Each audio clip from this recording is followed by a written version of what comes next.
Assalamualaikum warahmatullahi wabarakatuh. Shalom rahayu, salam sejahtera untuk kita semua. Teman-teman netizen sekalian di tempatnya masing-masing, gimana kabarnya hari ini?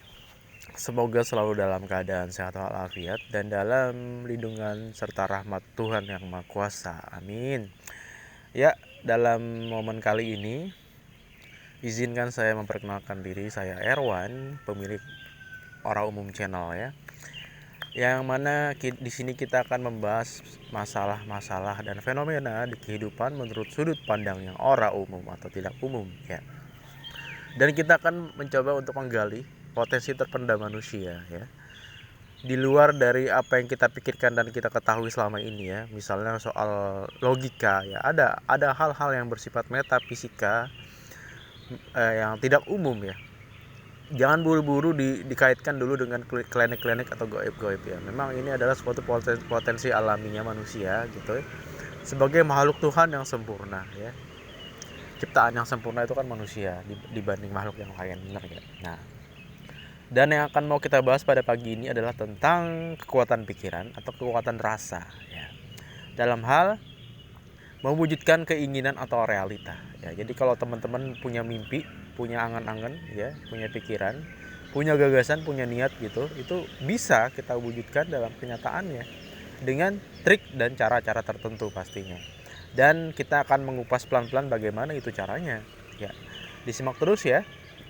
Dan jangan lupa untuk like dan subscribe dan share ya.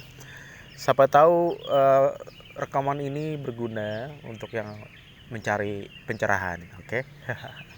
Terima kasih. Oke, kita lanjut. Jadi coba diperhatikan gambar itu, ada apa di gambar itu? Ada kepala bersinar ya. Itu apa sih? Nah, jadi kalau dalam anatomi ilmu apa namanya? Ilmu tubuh manusia atau dalam secara metafisikanya ya. Yang bersinar itu adalah God spot. God spot itu adalah titik Tuhan. Jadi God spot itu yang berperan dalam memberikan hormon kesadaran ya, pengetahuan, kesadaran, hasrat, kehendak kita mencari atau mengenal Tuhan ya. Jadi yang membuat kita punya rasa pengen punya Tuhan atau beragama, berspiritual itu adalah God spot. Di sisi lain, God spot inilah yang memberikan rasa nikmat ketika berhubungan seks ya. Nah, jadi kalau dalam bertuhan itu kan ada yang namanya laku, zikir, wirid gitu-gitu. Kalau orang Islam itu kan dapat menimbulkan rasa nikmat-nikmat tertentu yang disebut ekstase. Nah, hormon yang berperan dalam menghasilkan ekstase itu adalah kelenjar ya. Kelenjar atau hormon yang berperan menghasilkan rasa nikmat ekstase itu adalah God spot itu tadi. Dan kalau ditelisik lebih dalam gitu ya, itu God spot itu memiliki power ya. Itu tadi power yang dapat mewujudkan atau menciptakan realita sesuai dengan apa yang kita pikirkan ya, kita kehendaki gitu. Ini luar biasa memang. Hanya saja banyak orang yang tidak menyadarinya gitu ya. Dan kalau misalnya kemampuan mewujudkan realita itu udah umum kita ketahui ya, orang-orang udah pada tahu, itu namanya loa. Ada ilmunya loa. Loa pun terbagi dua lagi. Ada law of attraction, ada law of assumption. Nah, kurang lebih sama kuatnya, tapi yang lebih kuat itu asumsi ya. Kenapa kok bisa lebih kuat? Karena begini, asumsi itu adalah anggapan ya. Anggapan apapun itu baik atau buruk, positif negatif, itu akan mewujud di realita ya. Percaya apa nggak percaya? Percayalah, karena saya juga udah membuktikan gitu. Misalnya teman-teman beranggapan kalau hujan itu menyakitkan, kalau mandi hujan itu bikin sakit. Nah, itulah yang teman-teman terima. Tapi kalau teman-teman berpikiran hujan itu nggak apa-apa, mandi hujan itu nggak apa-apa, mandi hujan itu bikin sehat, ya itulah yang akan teman-teman terima atau alami. Jadi semua itu tergantung persepsi kita gitu ya, persepsi atau asumsi. Nah, itulah yang menciptakan kenyataan ya, realita dalam kehidupan kita gitu ya. Maka sebenarnya kalau mau lebih dalam lagi, diteliti ya, diamati, sistem-sistem kepercayaan itu adalah sebenarnya yang bikin sistem kepercayaan itu benar-benar memiliki kekuatan sakral. Misalnya kita beriman ya, beragama, sebenarnya itu sedang menata atau memprogram pikiran kita itu tadi ya. mungkin teman-teman pernah dengar yang namanya pamali ya. Oh, pamali gini. Nah, sebenarnya yang membuat itu punya pengaruh bukan pada bendanya ya, tapi pada pikiran kita sendiri gitu. Jadi hati-hati dengan pikiran kita sendiri.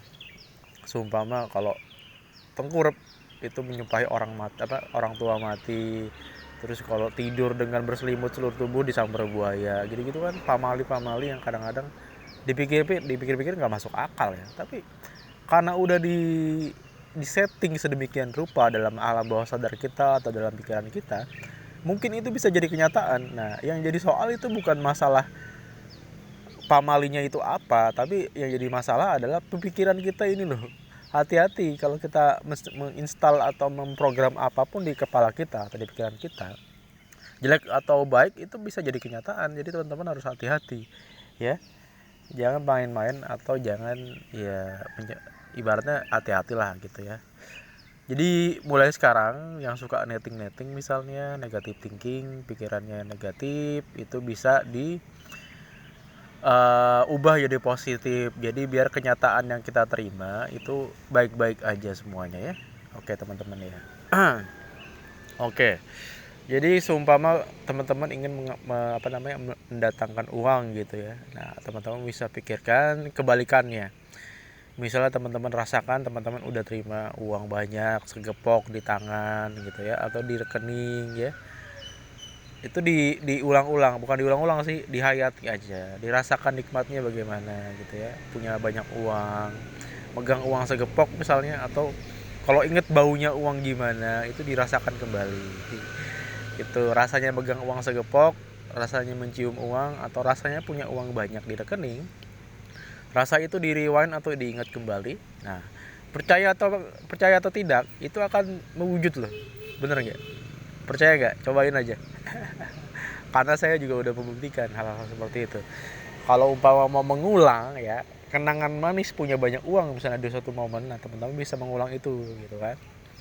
Diulang lagi aja, di rewind lagi, nanti kejadian lagi dengan sebab-sebab yang mungkin berbeda tapi hasilnya sama ya. Uangnya tetap datang gitu. Seperti juga yang masalah kesehatan, kalau misalnya makan ini makan itu pantangan, nah kita program aja. Misalnya yang suka makan jeroan, oh jeroan ini menyehatkan, atau yang suka ngerokok, rokok ini obat. Nah, jangan sekali-sekali bilang rokok itu penyakit misalnya ya. Meskipun saya kan nggak ngerokok, tapi saya paham rasanya gimana nikmatnya orang candu rokok. Tapi ya diprogram dulu kalau rokok itu adalah obat ya, bukan penyakit yang menyebabkan kanker paru-paru. Nah, misalnya. Ya semua itu kembali pada asumsi kita lagi ya. Oke, baik, semoga bisa dipahami apa yang saya sampaikan ya. Nanti kita lanjut lagi di kesempatan, dan terima kasih udah menyimak, dan jangan lupa untuk like, comment dan subscribe ya. Terima kasih teman-teman.